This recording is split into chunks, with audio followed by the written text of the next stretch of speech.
ما بخیر شهر ما ملت ما بخیر رای نازی مرحبا رای نازی زاف سلام و رای نازی پیلان خورا حرمت توتان قجان دومانان را حس کردو خو ارشاونا شهر ما ملت ما شما زاننه یو سر را ویرد نو ولات نورا سمید شیلیگو وره آمیش ده سمید شیلیگو دموکراسی دموکرات و هر کس به حق و حقوق خو بلکه نیت آنا بیزو زاف کار نامه جا یو وقت ویرنو یو سر را ویرد تی چی آمه جا تی چیزی هما گورو کو ما وازنه گوره کو شیلیگ وازنه اینی چی herkes merakeno no volati de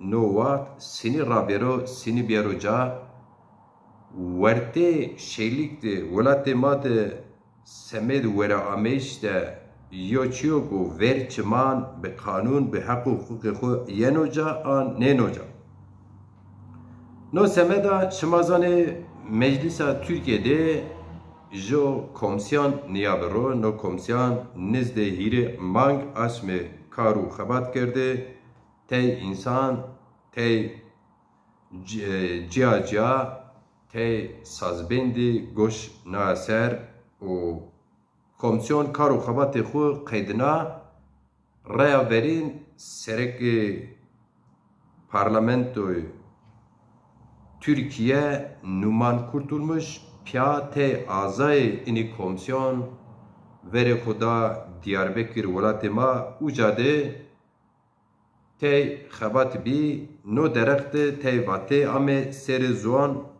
mazê yo nuşte no derexte eşkira kerd bi ziwanê Tirkî ez wazina şimarê buwanê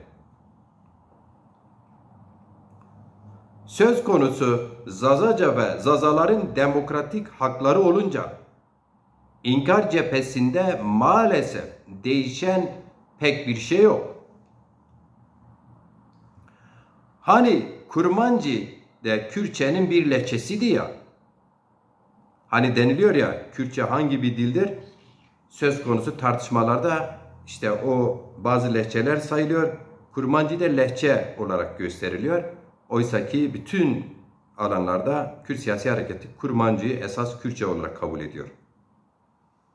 Bu nedenle diyoruz ki hani Kurmancı da Kürtçenin bir lehçesiydi ya.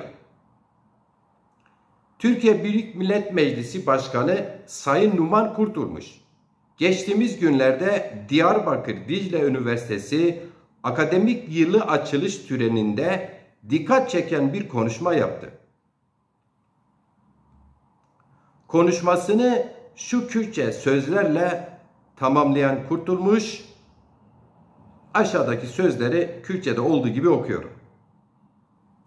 Behevra bibin dil bidil, dest bi dest, açtı linav mera best. Türkçe anlamı el ele, gönül gönüle olalım. Aramızda barış egemen olsun. Bu sözlerde bir sıkıntı yok. Son derece bizim de ortak talebimiz. Türkiye tarihinde ilk kez Türkiye Büyük Millet Meclisi'nin resmi internet sitesinde Kürtçe bir çağrı yer aldı. Bu da bir ilkti. Yani Türkiye Büyük Millet Meclisi'nde Türkçe dışında dünyada kabul edilen İngilizce diğer devletlerin dilleri hariç tabii ki bu ülkede Anadolu'da konuşulan hangi bir dil olursa olsun bu dilin temsilcilerini söz konusu bir konuşma yaptıklarında X dil olarak kayıtlara geçer. Türkiye Cumhuriyeti tarihinde ilk kez Türkiye Büyük Millet Meclisi resmi internet sitesinde Kürtçe bir çağrı yer aldı. Bu önemli. Bu durum elbette memnuniyet vericidir. Fakat aynı meclis başkanı meclis komisyonunda bir annenin Kürtçe konuşmasına izin vermemişti. İşte bu çelişki Türkiye'deki dil politikaların hala eşitlikçi ve ilkesel bir zemine oturmadığını gösteriyor. Bir yandan Kürtçe birkaç sözle sembolik bir hoşgörü sergilenirken, öte yandan Zazaca başta olmak üzere diğer dillerimiz hala eğitimde, medyada ve kamusal alanda yok sayılmaya devam ediyor.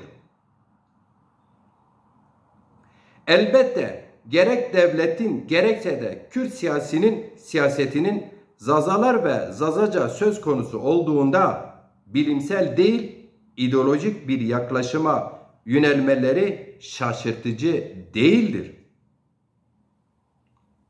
Zira 1990'lara kadar bu ülkede Kürt diye bir milletin, Kürtçe diye bir dilin varlığı bile reddediliyordu. O dönem devletin resmi görüşü buydu. Bugün aynı mantık bu defa Zazaca'yı Kürtçenin bir lehçesi sayarak yeni bir inkar biçimiyle karşımıza çıkıyor. Bizler Zaza, Kürt, Türk ve diğer halklara mensup yurttaşlar o inkar dönemine karşı nasıl ortak bir mücadele verdiysek, bugün de Zazaca ve tüm ana dillerimizin eğitiminde, medyada ve kamusal yaşamda eşit haklara sahip olması için aynı kararlılığı göstermek zorundayız. Aksi halde bu güzel ülkenin güzel insanları bu kez Türkçe ve Kürtçe dışında kalan dillerini kaybederek yeni bir asimilasyon sürecine sürükleneceklerdir. Böylesi bir yanlışa bir daha düşmemek için hem uyanık hem de çok ama çok çalışmamız gerekiyor ve şarttır bu.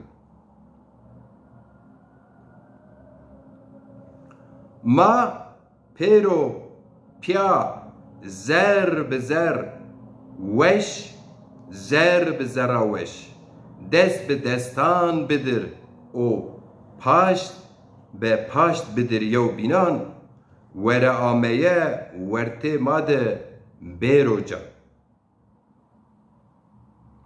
Biz birlikte hep beraber Zazaca söylediğim bu sözlerin anlamını Türkçe'ye çeviriyorum.